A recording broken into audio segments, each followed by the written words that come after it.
The crystal tumbler shattered against the marble floor with a violence that made everyone in the boardroom flinch. Everyone except Owen Thomas.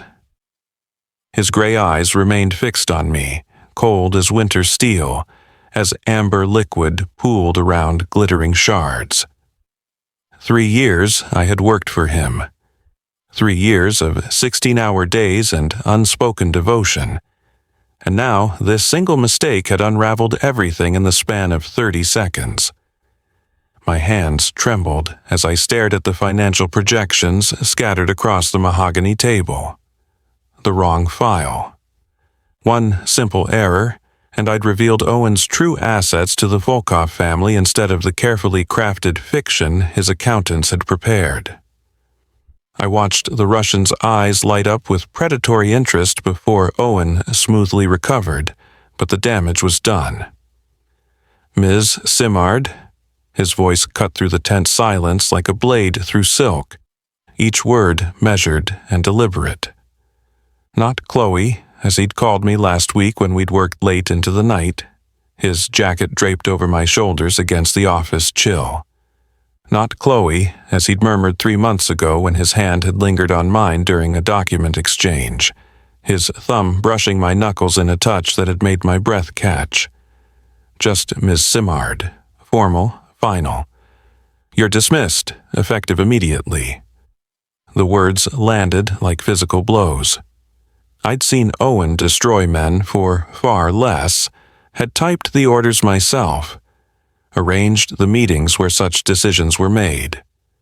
But I had foolishly believed myself different, essential enough to warrant forgiveness for human error. More foolishly still, I'd let myself believe that the way he looked at me sometimes, when he thought I wasn't watching, meant something beyond professional assessment. "Owen, I started, using his first name without thinking. An intimacy I'd only recently been granted. "Mr. Thomas," he corrected, ice in every syllable. "Your security clearance is revoked. Your corporate accounts are frozen. The usual car service will not be provided. You will leave alone, immediately, and you will not return." In front of 12 of the most dangerous men in the state, he stripped away not just my position but every scrap of protection his name had afforded me. The weight of their stares pressed against my back as I gathered my tablet and notepad, muscle memory guiding me through familiar motions even as my mind reeled. I forced myself to meet his eyes one last time before I left, searching for something. Regret, hesitation, anything human beneath that glacial exterior. For just a fraction of a second, I thought I saw his jaw tighten, thought I caught something raw flashing across his face. But then it was gone, replaced by the same ruthless calculation that had built his empire. The walk to the door felt endless, my heels clicking against marble in the crushing silence. Not one of them would dare speak in my defense. Not against Owen Thomas. The elevator ride down from the penthouse office gave me 43 floors to fall apart. By floor 30, tears were streaming silently down my face. By floor 20, I was pressing my forehead against the cool metal wall, trying to breathe through the ache in my chest that had nothing to do with lost employment and everything to do with lost hope. I'd been so careful.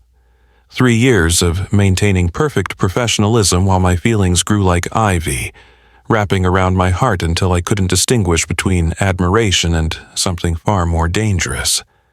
3 years of cataloging the small things.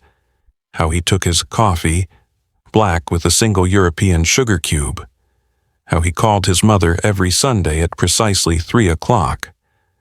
How his rare smiles transformed his severe features into something almost beautiful.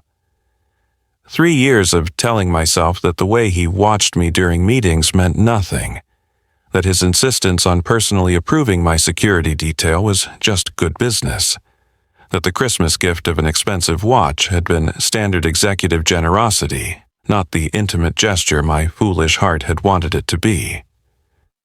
The lobby doors opened, and I stepped out into a world that suddenly felt hostile and foreign. Without Owen's protection, I was just another woman alone in the city at night, vulnerable and exposed in ways I'd forgotten were possible. The October air bit through my designer coat, another gift from Owen, who'd insisted I needed to look the part for my position. Everything I wore, everything I owned, was tangled up with him. The security guards avoided my gaze, already having received their orders. I was persona non grata, erased from the Thomas organization as efficiently as if I'd never existed. The nearest subway station was 6 blocks away through territory Owen's people usually kept clear of rival operations. Without protection, those 6 blocks might as well have been 6 miles. But standing here where anyone could see me felt even more dangerous. I'd spent 3 years learning the language of the underworld, reading threats in subtle gestures and careful words. I knew exactly what my sudden public dismissal would signal to Owen's enemies. She was important enough to fire personally, which meant she mattered, which meant she was leverage. The subway platform's fluorescent lights cast everything in a sickly yellow glow. I kept my head down, avoiding eye contact with the scattered late-night travelers. 3 years of armored cars and private elevators had made me soft, had let me forget the survival instincts necessary for public transportation after midnight. The train arrived with a screech of metal on metal, and I quickly boarded, choosing a seat near the conductor's booth. The car was nearly empty, just a homeless man sleeping across 3 seats and 2 teenagers sharing earbuds at the far end. I caught my reflection in the dark window and barely recognized the woman staring back. Where was the confidence I'd cultivated? The composure that had let me stand beside Owen Thomas in 100 dangerous meetings? That woman had been replaced by someone hollow-eyed and hunted, mascara smudged and hands still trembling. As the train lurched into motion, memories flooded back unbidden. My first day, when Owen had looked at my resume with those calculating gray eyes and asked why someone with my qualifications wanted to work for someone like him. I'd been honest, told him I wanted to be part of something that mattered, even if it existed in the shadows. He'd studied me for a long moment, then smiled just slightly. "You'll do," he'd said, and I'd felt absurdly pleased by those 2 words. 6 months in, when I'd first seen him truly angry, a subordinate had endangered one of Owen's operations through carelessness. I'd watched Owen dismantle the man with surgical precision, every word chosen to inflict maximum damage. Afterward, alone in his office, he'd stood at the window for 20 minutes in absolute silence. I'd brought him coffee without being asked, set it on his desk, and started to leave. "Stay," he'd said quietly. So I had, working at the side table while he stared out at the city, and somehow my presence had seemed to settle something in him. A year ago, at the charity gala where Owen had to play the respectable businessman, he'd hated every moment, the forced smiles and empty conversations. During a quiet moment, he'd leaned down and whispered, "If one more person asks me about my philanthropic vision, I'm going to start actually committing the crimes they suspect me of." I'd laughed, really laughed, and he'd looked at me with something warm in his eyes. "You should do that more often," he'd said. "Laugh."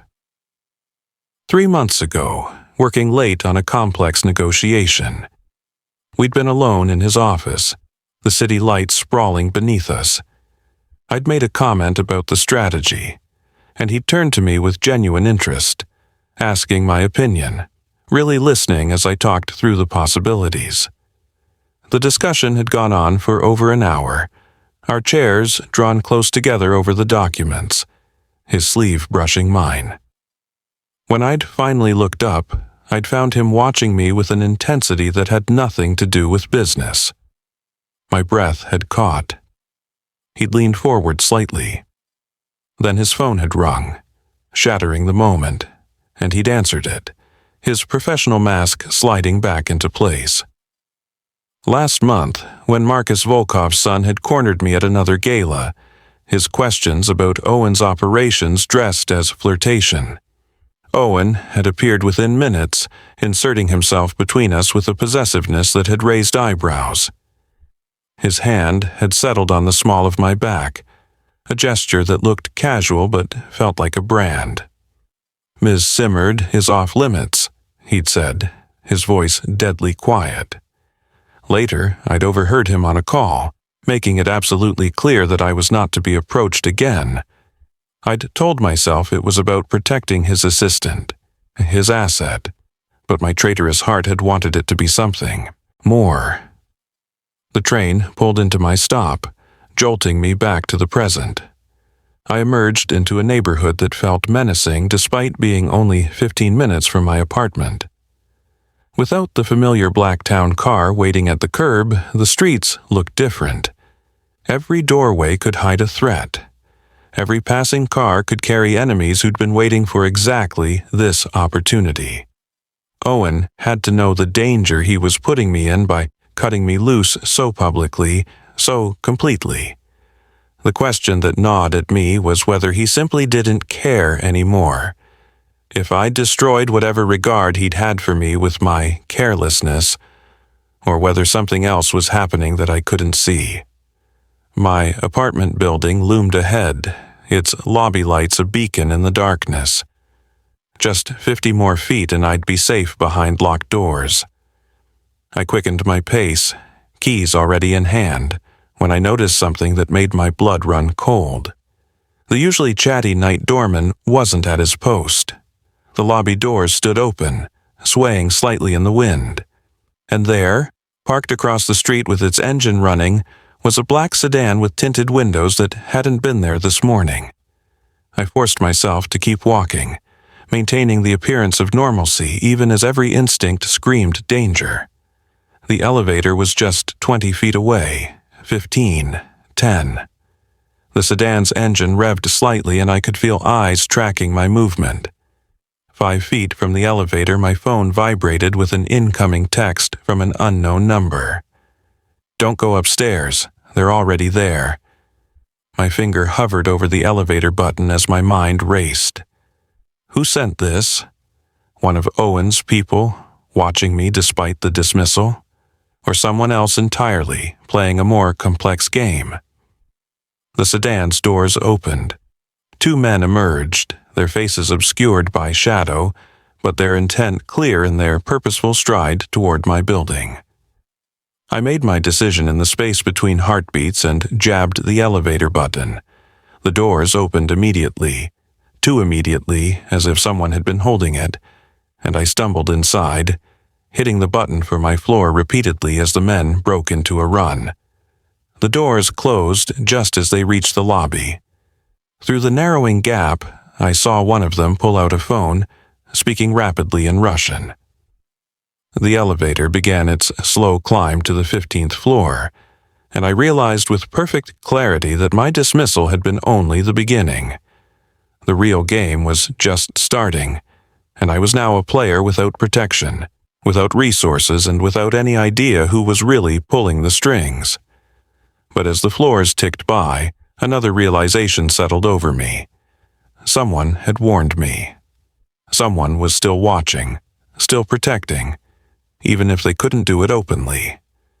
Maybe Owen hadn't abandoned me completely after all. The hallway stretched before me like a tunnel of shadows, each footstep on the worn carpet muffled yet somehow too loud in the oppressive silence. My apartment door stood slightly ajar, a sliver of darkness visible through a gap that should have been sealed by deadbolts and chain locks.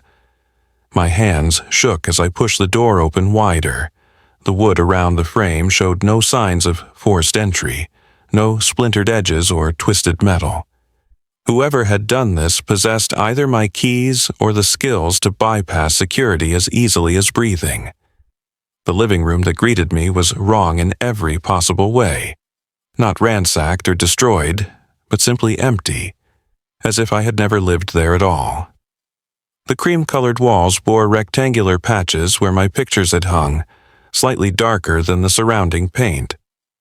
The hardwood floor showed indentations where my grandmother's antique sofa had rested for 2 years, ghost marks of a life that had been surgically removed. I moved through the apartment in numb disbelief, each room revealing the same thorough erasure. The kitchen cabinets hung open, their shelves bare of the vintage teacups that had belonged to my mother. The bedroom was perhaps the cruelest sight, just 4 walls and a window, not even the indent in the carpet where my bed had stood. My walk-in closet gaped empty like a mouth frozen in a silent scream. Someone had taken even the shower curtain, the bath mat, the toilet paper from its holder. This wasn't theft. Thieves took valuables and left the rest. This was complete erasure, as if someone wanted to eliminate any trace that Chloe Simard had ever existed in this space. No dust anywhere, suggesting the removal had been recent, perhaps within the last few hours, while I was being dismissed in that boardroom. No scratches on the floor despite the heavy furniture that had been moved. Professional work by people who knew how to make things disappear without leaving evidence. In what had been my home office, I found the only thing left behind. A single white envelope rested in the exact center of the floor, positioned with mathematical precision. My name was written on it in Owen's distinctive handwriting, the sharp angles and aggressive strokes unmistakable. I'd seen that handwriting on 1,000 documents, had learned to forge it perfectly for routine paperwork. My hands shook violently as I picked it up, the paper expensive and heavy between my fingers. Inside, I found a passport with my photograph but a different name, Sarah Mitchell. Behind it, a driver's license from Nevada, credit cards, a birth certificate, a complete set of documents creating an entirely new identity. The craftsmanship was exquisite, the kind that cost more than most people made in a year. At the bottom of the envelope, a plane ticket to Seattle, departing in 6 hours from Newark Airport. One way, first class, paid in cash. A smaller piece of paper contained a single paragraph in Owen's handwriting. Sarah Mitchell has a position waiting at Brennan & Associates in Seattle. References provided. Apartment leased, account established. Everything you need to start over, far from this life and its consequences. The mistake was mine, not yours. I should never have let you get close enough to become a target. This is my apology and my protection. Use it. Stay gone.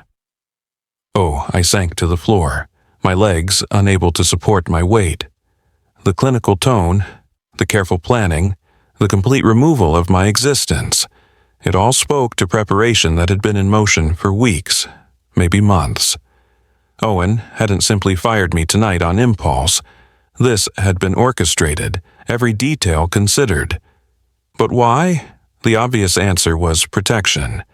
I'd become a liability, and Owen was cutting his losses while giving me a generous severance. A clean break, a new life, a chance to disappear before his enemies could use me against him. But something about it didn't fit. The timing was too precise, the erasure too thorough. And that warning text, "Don't go upstairs. They're already there," suggested someone had known exactly when I'd arrive home, had been monitoring my movements even after the dismissal. My mind raced back through recent weeks, searching for clues I'd missed. 6 weeks ago, Owen had suddenly insisted I take a vacation, practically forcing me to spend a week in Miami. "You're no good to me exhausted," he'd said, but there had been something in his eyes, concern that went beyond professional interest. I'd thought about him the entire week, wondering what he was doing, whether he missed having me there.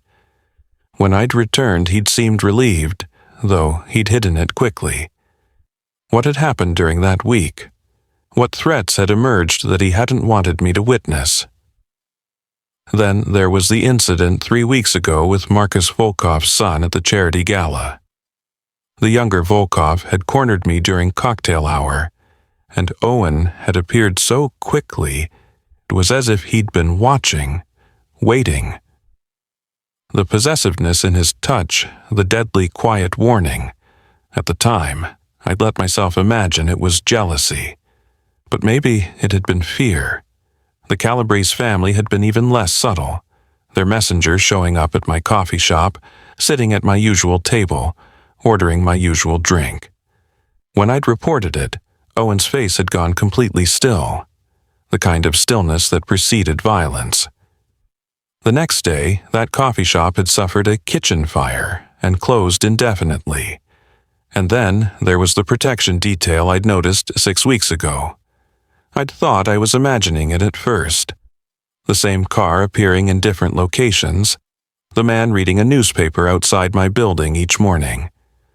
But when I'd mentioned it casually to Tommy, Owen's childhood friend and most trusted enforcer, he'd gotten a strange look on his face. "Boss takes care of what's his," Tommy had said, then quickly changed the subject. What's his? Not who works for him, not his employees. What's his? A sound from the hallway snapped me back to the present. Footsteps, multiple sets, moving with the deliberate pace of people who knew exactly where they were going. I moved quickly to the window, peering down at the street. The black sedan was still there, joined now by 2 others. As I watched, men emerged from the building's entrance. Men I recognized from the Volkov organization. They were checking apartments systematically, working their way up. I had minutes at most before they reached my floor, found the door open, found me trapped in an empty apartment with nowhere to hide.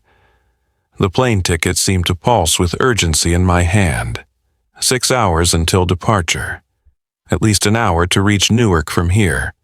If I left now, I could disappear into Sarah Mitchell's life and leave Chloe Simard behind forever.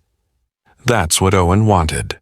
That's what the careful planning and generous settlement were meant to accomplish. He'd given me an escape route, and all I had to do was take it. But as I stood there, documents clutched in my shaking hands, all I could think about was that moment in his office 3 months ago. The way he'd looked at me, really looked at me, when he thought I wasn't paying attention.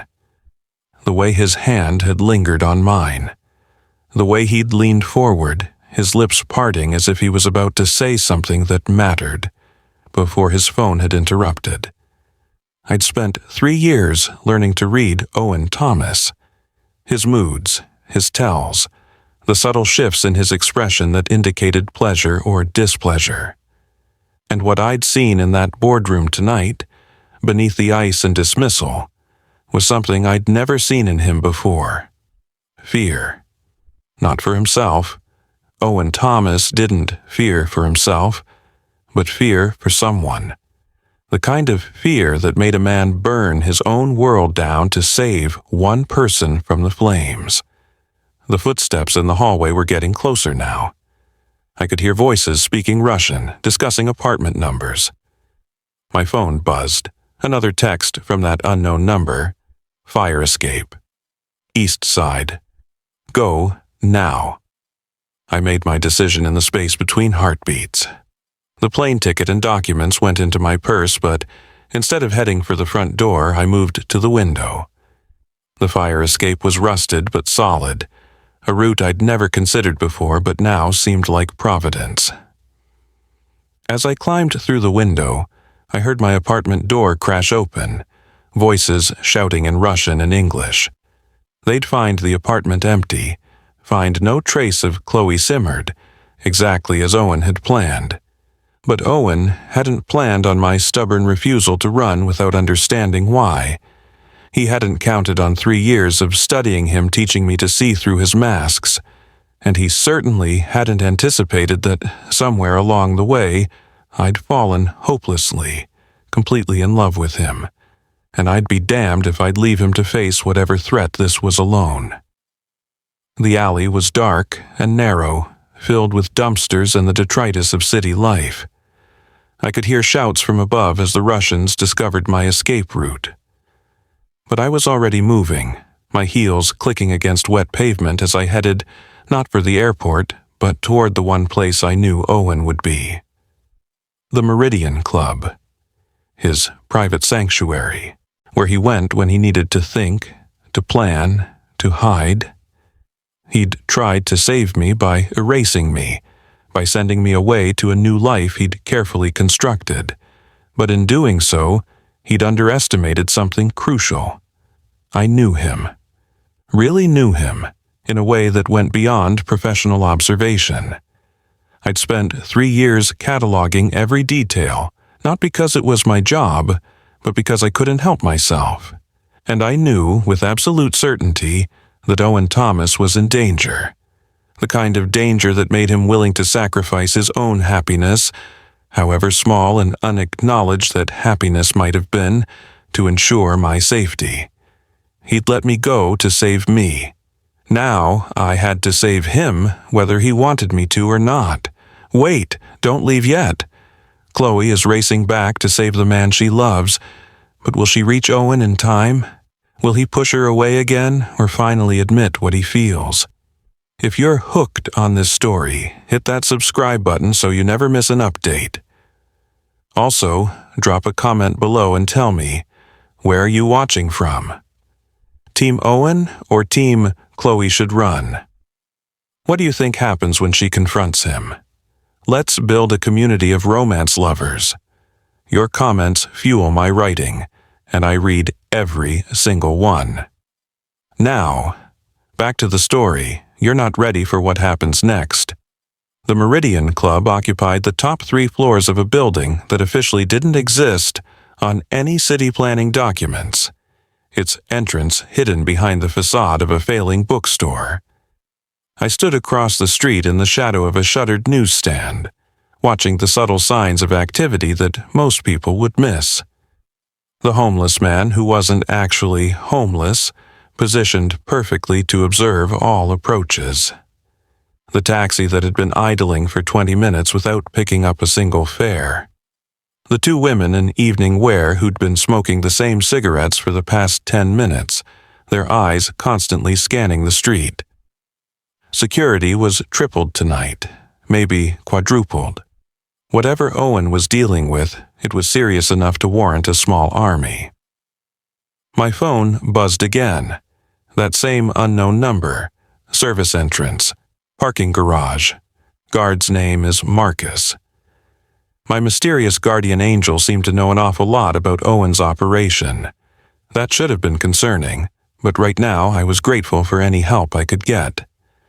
The service entrance through the parking garage had been my route dozens of times when Owen needed documents delivered discreetly. I still had the access codes memorized, though they would have been changed after my dismissal. Marcus was exactly where my mystery contact said he'd be. A solid man in his 50s, with kind eyes and photos of his grandkids taped inside his security booth. I'd spent 3 years bringing him specialty coffee, asking about his daughter Sarah, who was applying to law schools, remembering his wife's birthday. Small kindnesses that had seemed like basic human decency at the time. Now they were currency. He looked up as I approached, then did a double take, his hand moving toward his radio, then stopping. His eyes met mine, and I saw the conflict there. Protocol versus 3 years of friendship. My daughter got into Georgetown, he said quietly, not looking at me directly. Full scholarship. She starts in January. Marcus, that's wonderful. Funny thing, though. The day before the acceptance letter arrived, our family got a mysterious payment, enough to cover all her living expenses for 4 years. He paused, still staring at his monitors. Envelope just said, "For Sarah's future." My wife thinks it's a miracle. My chest tightened. I'd helped Owen process dozens of payments to various people, but I'd never known what most of them were for. He'd never mentioned this. You got about 30 seconds before the camera rotation comes back around, Marcus said, his voice barely above a whisper. Stairwell doors unlocked. After that, you're on your own. And Chloe? He finally looked at me. Whatever's happening up there, he needs someone. He won't ask for help, but he needs it. I squeezed his shoulder briefly and slipped past into the stairwell. 42 floors, in heels. By the 20th floor, my legs burned and my breath came in controlled gasps. By the 30th, I'd removed my shoes, carrying them while my stockings shredded against the concrete steps. But I kept climbing, driven by urgency I couldn't fully name. My phone buzzed again. Override code for 42nd floor, 82743, his birthday backwards. I stopped mid-step staring at the screen. Owen's birthday was April 3rd, 1987. 8743. Backwards would be 3478 unless it wasn't his birthday at all. 82743. August 27th, 1983. My birthday. The code to access his private floor was my birthday. My hands shook as I reached the door, as I entered those 5 digits. The lock clicked open, and I had to brace myself against the wall for a moment, my mind reeling. Owen Thomas, who trusted no one and needed nothing, had programmed my birthday into his private security system. How long had it been there? When had he changed it? And more importantly, what did it mean? I slipped into the hallway with its dark wood paneling and abstract art worth more than most people's houses. Owen's office was at the end of the corridor, its double doors closed but not sealed. I could hear voices inside. Owen's low rumble, punctuated by others I didn't recognize.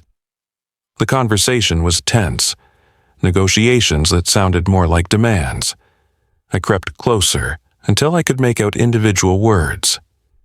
3 families united for the first time in decades, Thomas. Do you understand what that means?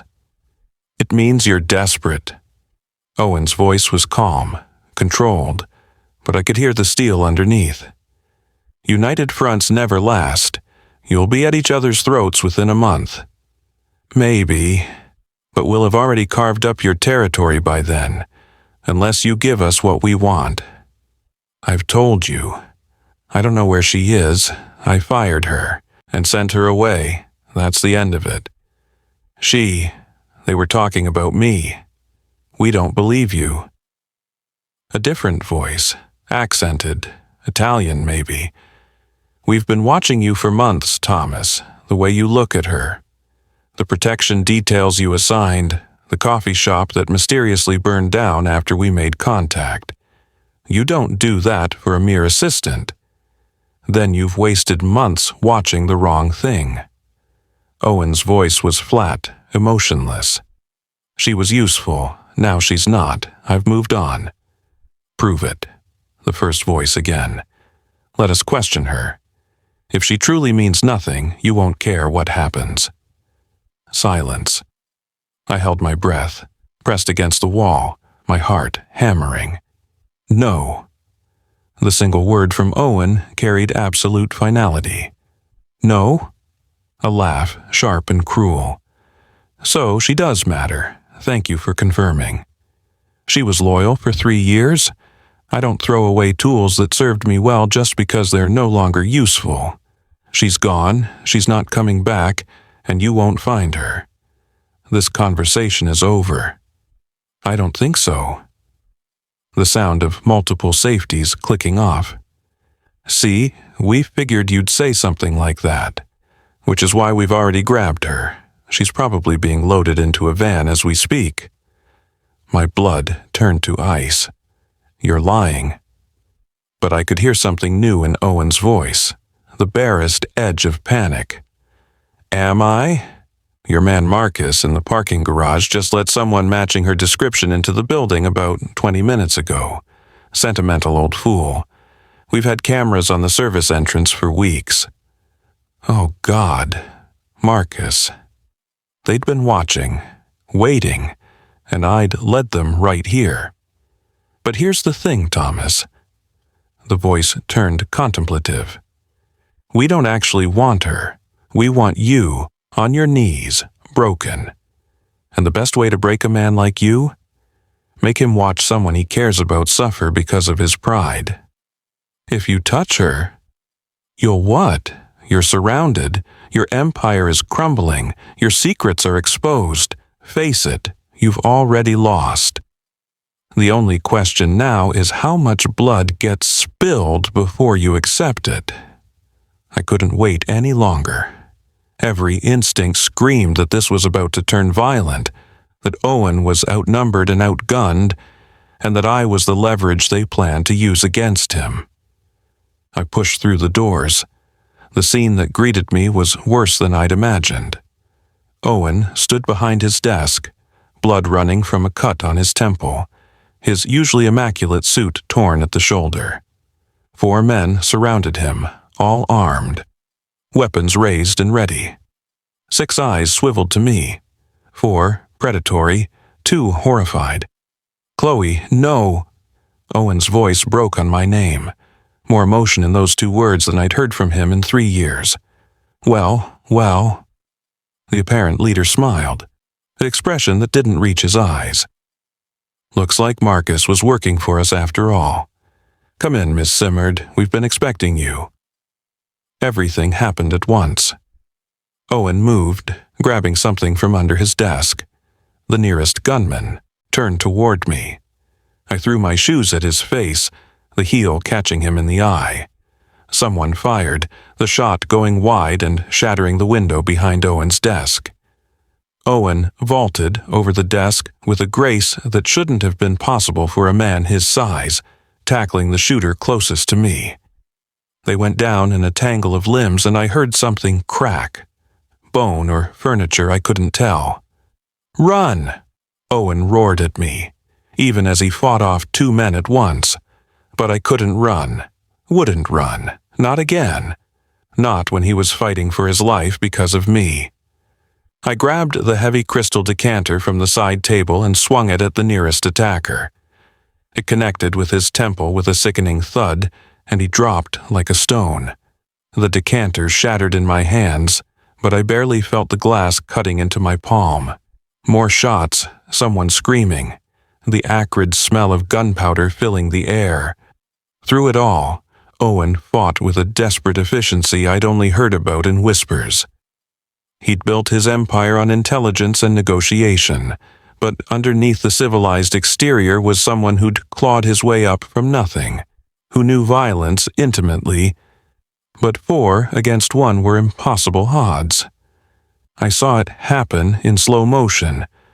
Owen taking down 1 attacker, turning toward another, not seeing the 3rd one rising behind him with a gun leveled at his head. I didn't think. I just moved. I crashed into Owen from the side, sending us both sprawling as the shot rang out. The bullet passed through the space where his head had been a second before, embedding itself in the wood paneling.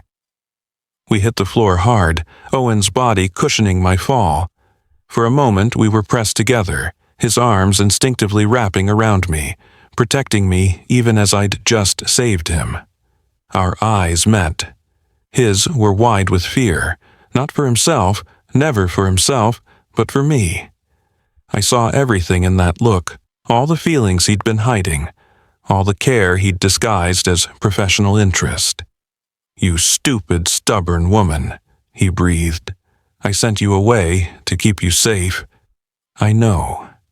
You should be halfway to Seattle by now." "I know. Why did you come back?" The answer was simple, even if the feelings behind it were anything but. "Because you need me." "I need you alive," he corrected, his voice rough. "I need you safe. I need you anywhere but here." Then you should have asked me what I wanted instead of deciding for me. Something shifted in his expression. Surprise, maybe, or recognition. His hand came up to cup my face, thumb brushing over my cheekbone with devastating gentleness. "And what do you want, Chloe?" Before I could answer, the leader's voice cut through the moment. How touching. But the ending stays the same. We both looked up to find him standing over us, gun pointed at Owen's head.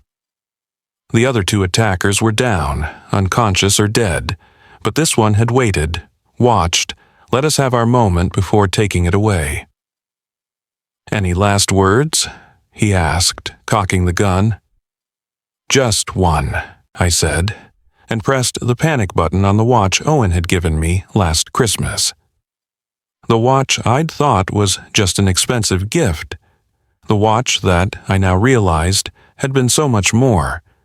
A direct line to Owen's security team, triggered by a specific sequence of buttons. The leader's expression shifted from triumph to confusion to alarm as the room suddenly filled with armed men, all of them Owens. They'd been stationed nearby, waiting for this signal, ready to move the moment Owen needed them. But Owen had never pressed his own panic button. He'd been willing to die rather than show weakness, rather than admit he needed help. The surrender was swift. The leader's weapon clattered to the floor as he raised his hands, his face draining of color as he realized how thoroughly he'd miscalculated. Owen stood slowly, pulling me up with him, his hand never leaving mine. His security team secured the attackers with efficient brutality, while Tommy, blessed, loyal Tommy, appeared at Owen's side.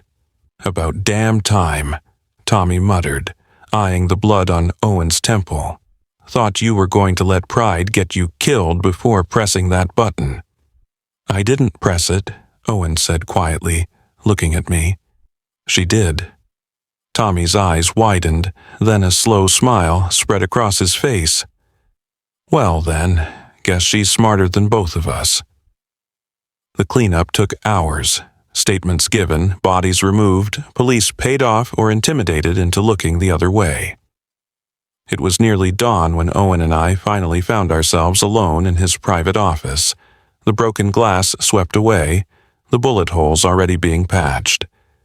We stood at the window, looking out at the city turning gold with sunrise.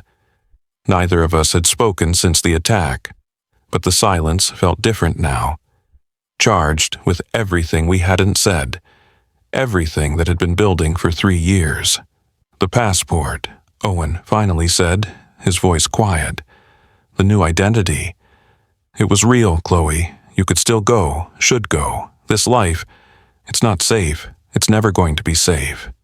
I know. There will always be threats. Always be people who want to use you to get to me. I know. I can't promise you normal, can't promise you security or peace or any of the things you deserve. Owen," I turned to face him, making him look at me. "Stop trying to convince me to leave."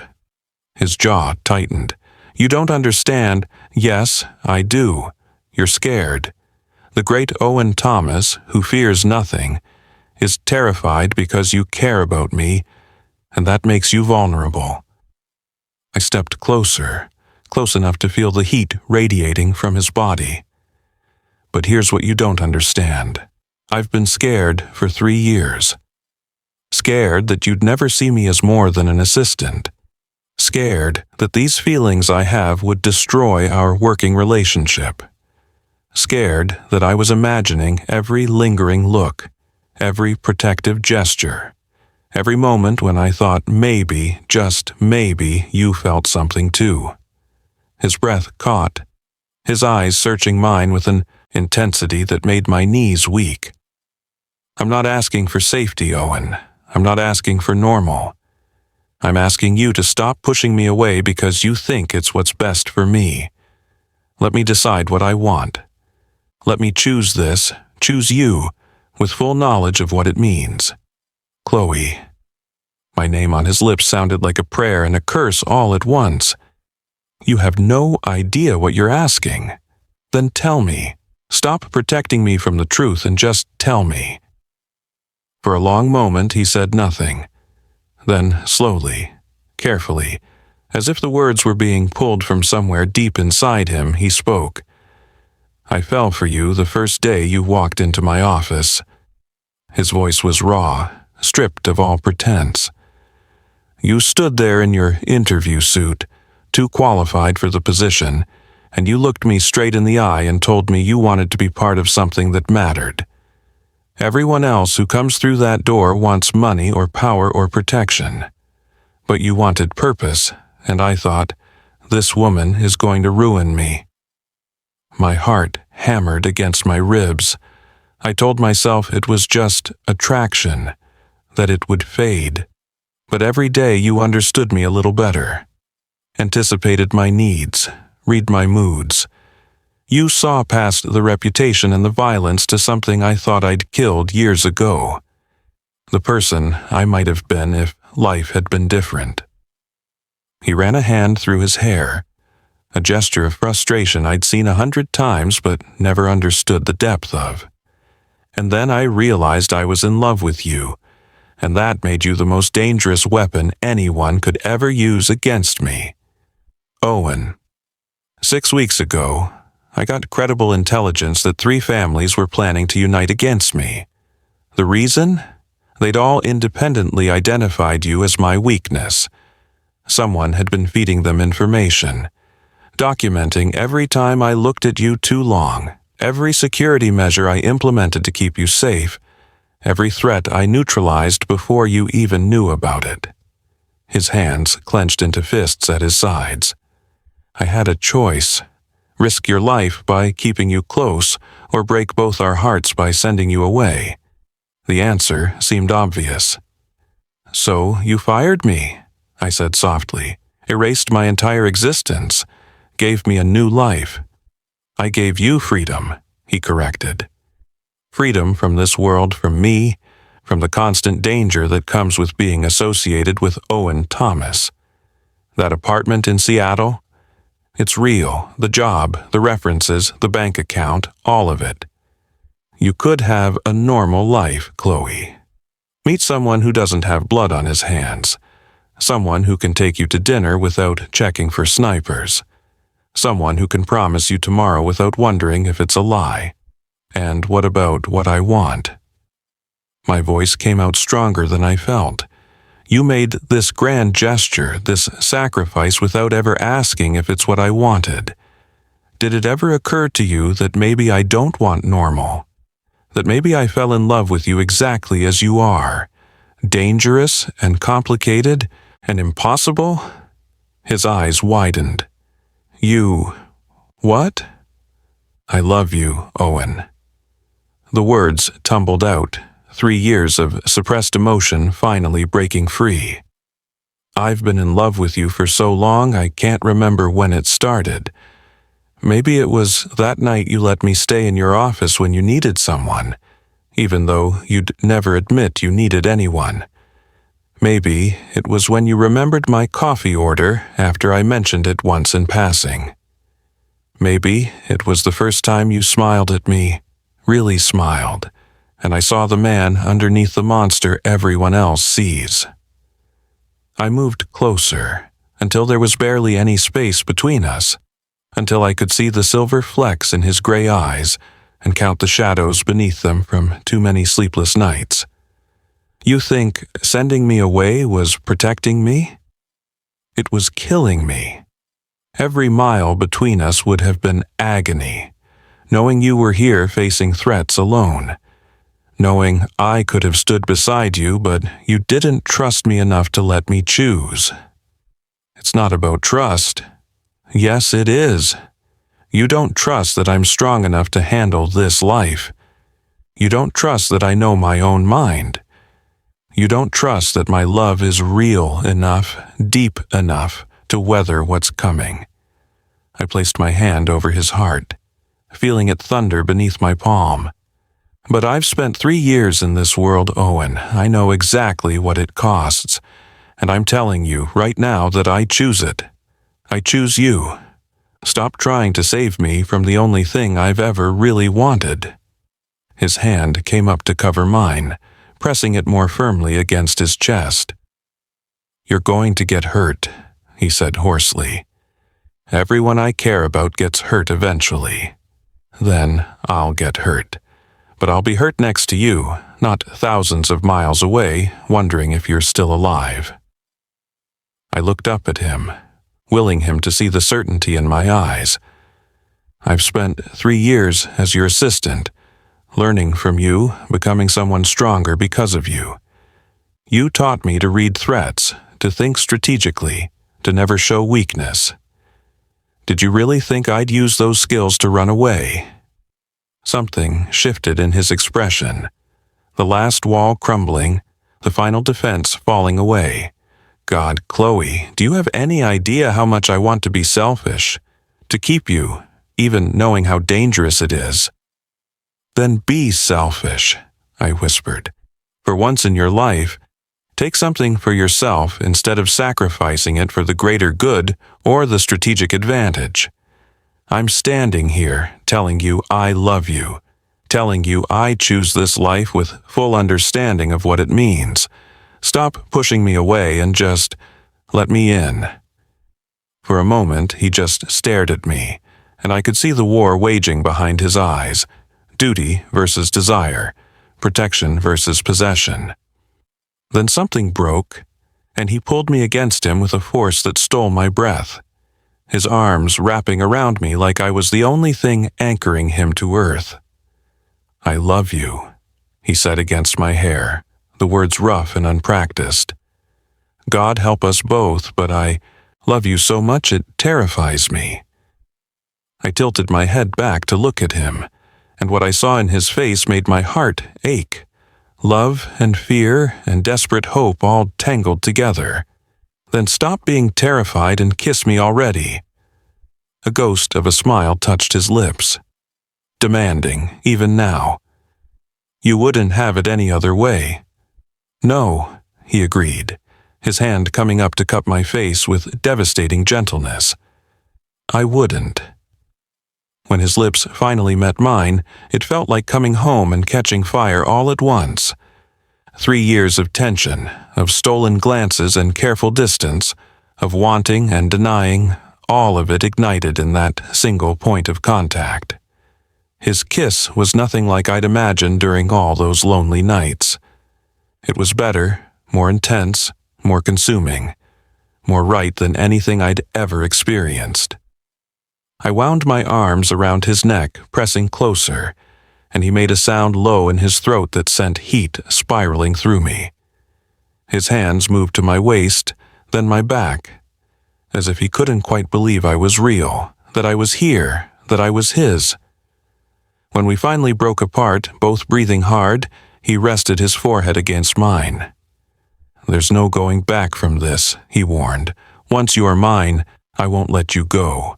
Not for safety, not for strategy, not for anything. Good, I breathed, because I'm not going anywhere. The threats will continue.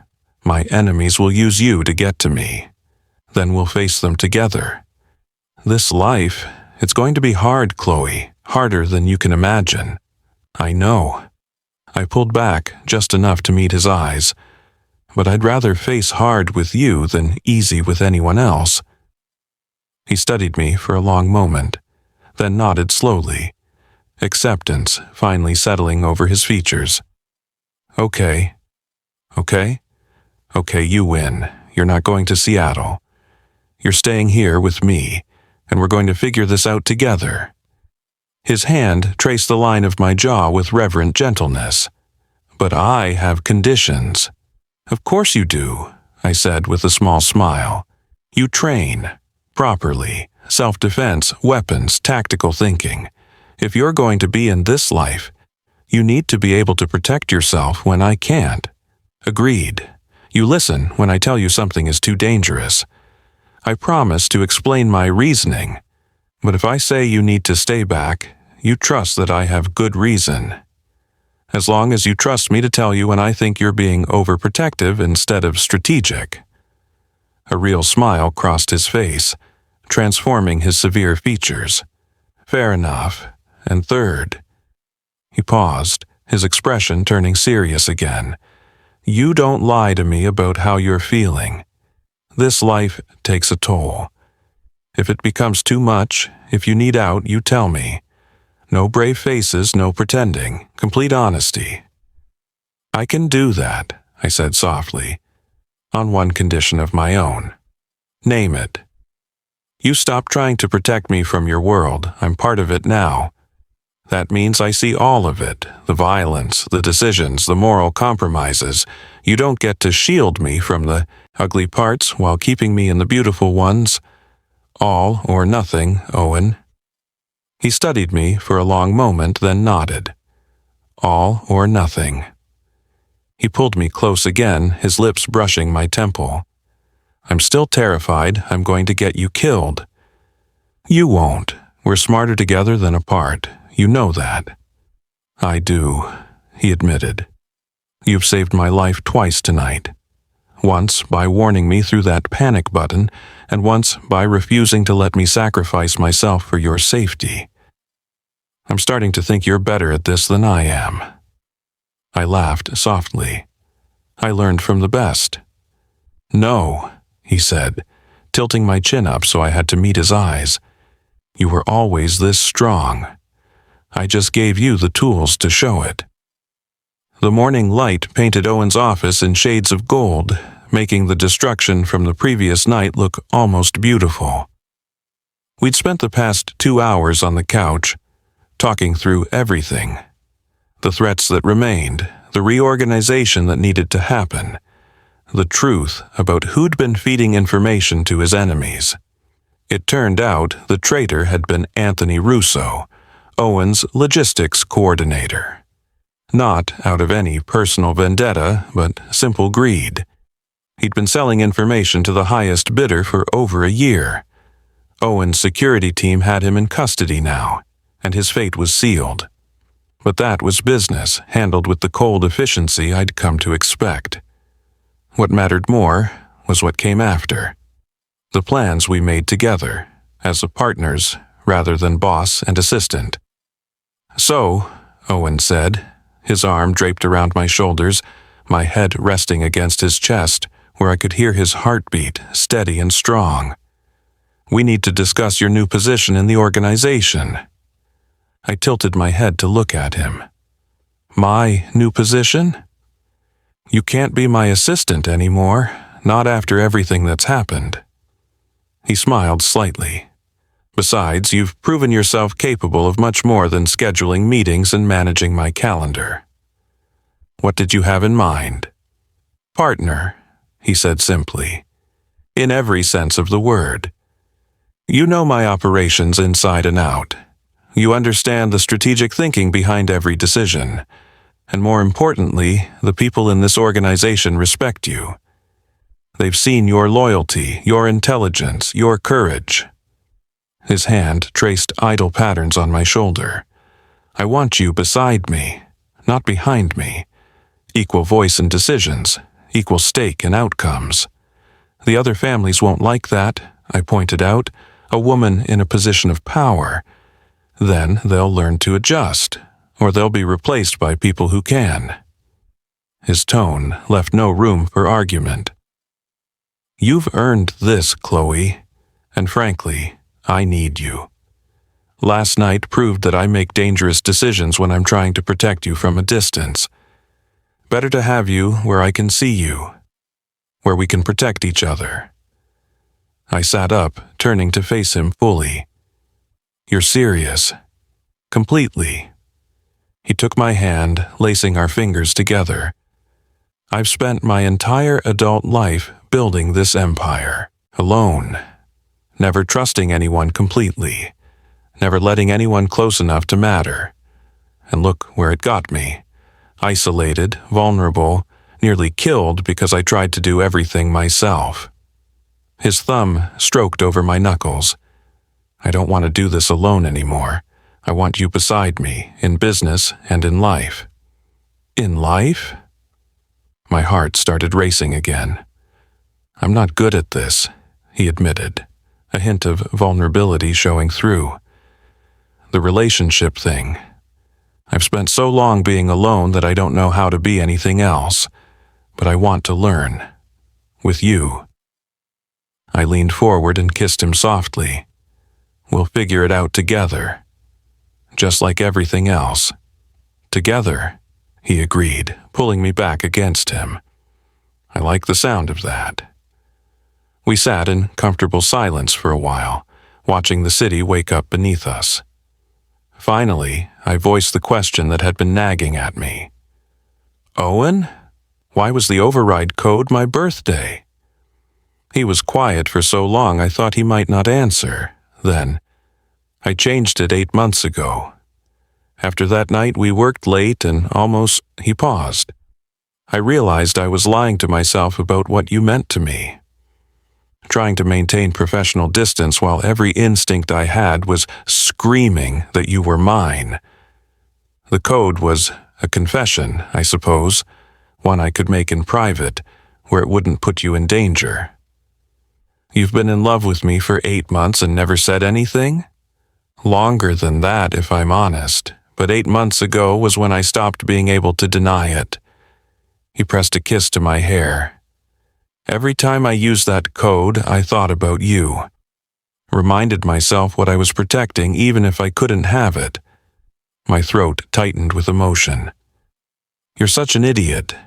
Excuse me? We could have had 8 months together instead of dancing around each other. 8 months of this instead of careful professionalism and suppressed feelings. I was trying to keep you safe. I know. I twisted to look at him. But from now on, we make those decisions together. Agreed. Agreed. He smiled, genuine and warm, though I reserve the right to be occasionally overprotective. And I reserve the right to call you on it. I wouldn't expect anything less. Tommy showed up an hour later with coffee and Danish, taking in the scene with barely concealed amusement. Owen and I were still on the couch, my head on his shoulder, his jacket draped over me like a blanket. Well, well, Tommy said, setting the coffee on the desk. Guess we're dropping the professional pretense now? There's nothing to pretend about anymore, Owen said evenly, though his arm tightened around me slightly. Chloe is my partner in every sense. Anyone who has a problem with that can take it up with me personally. Tommy's grin widened. About damn time. The whole organization's been placing bets on when you'd finally pull your head out of your ass. They what? Owen's voice took on a dangerous edge. Oh yeah, Jen had 3 months ago. Sophia said, Christmas, I picked last week, so technically I win, but I'll call it close enough. He looked at me. Welcome to the family, Chloe, officially this time. Wait, I said, sitting up. Everyone knew? That he was crazy about you? Yeah? That you were crazy about him? Also, yeah.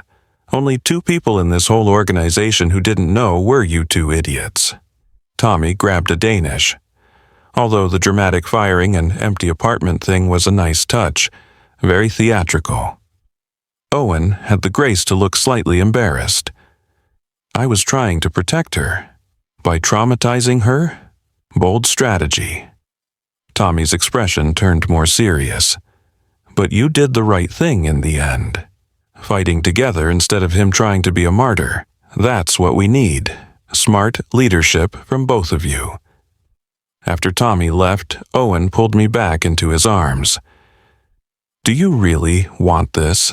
He asked quietly. Not just the relationship, but the business, the responsibility, the danger.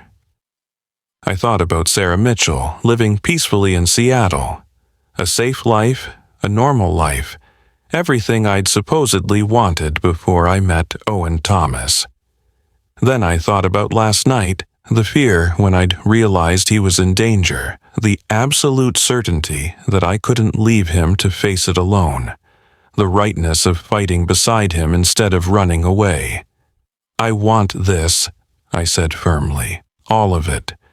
The good and the bad, the beautiful and the ugly. I want to build something with you, Owen. Not because I'm trying to prove myself or because I'm caught up in some dangerous fantasy, but because I genuinely believe we're stronger together than apart. We are, he agreed softly. Last night proved that. So, stop waiting for me to change my mind or wake up and realize I've made a mistake. I haven't. This is my choice, made with full understanding and zero regrets. He was quiet for a moment, then, "I have something for you."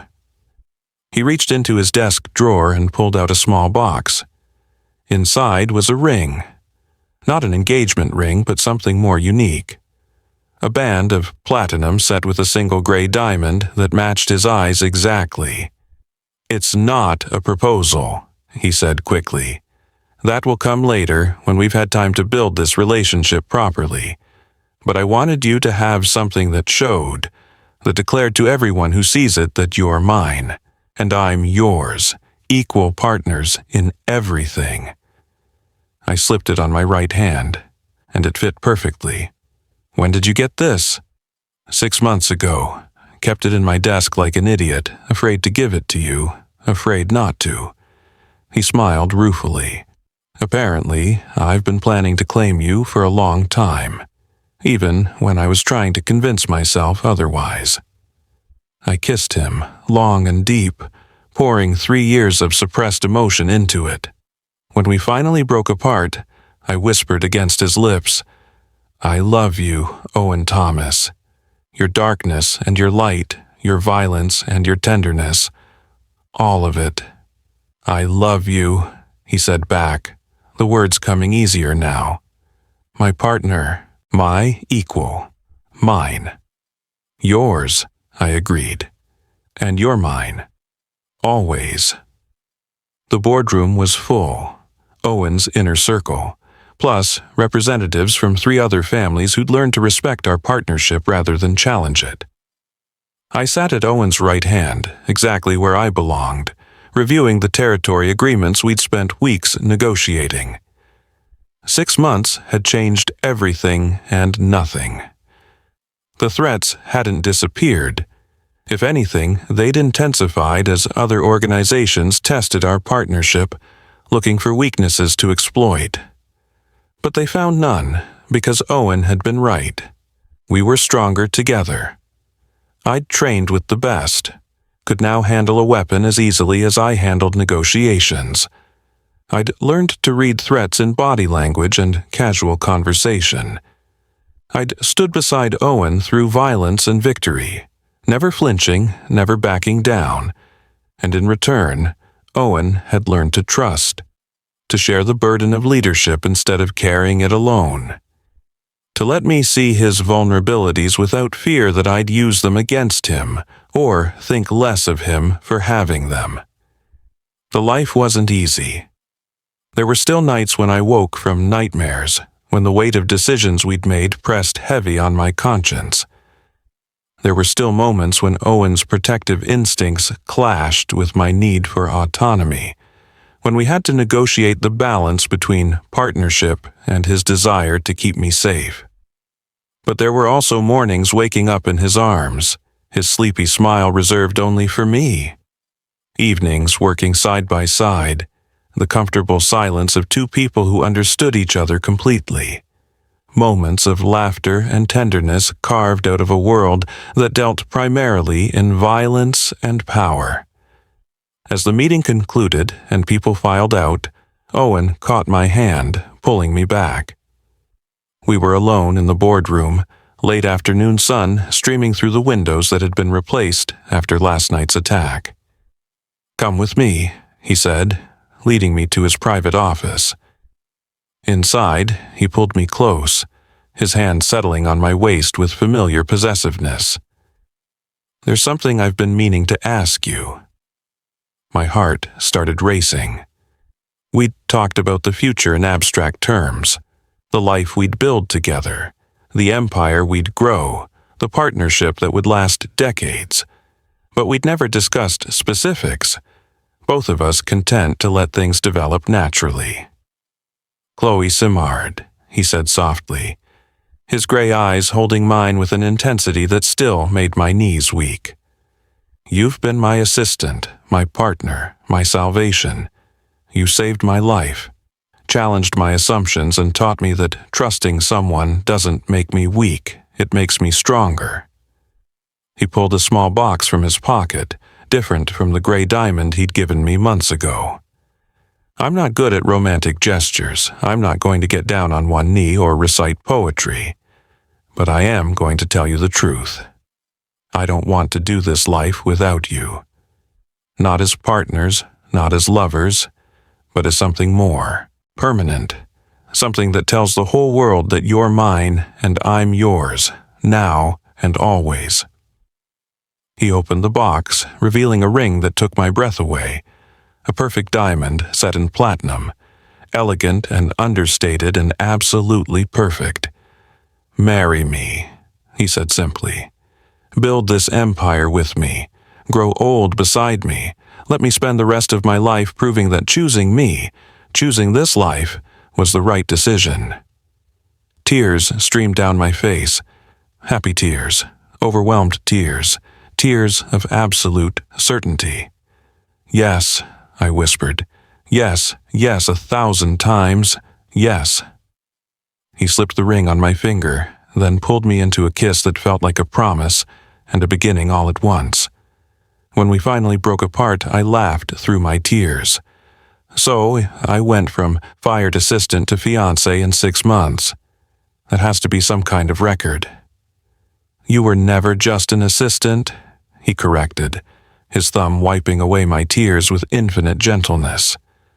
From the very first day, you were so much more. It just took me 3 years to admit it. Well, you're admitting it now. I traced the line of his jaw, marveling that this man, dangerous and powerful and impossibly complicated, was mine. That's what matters. I'm going to be a terrible husband, he warned.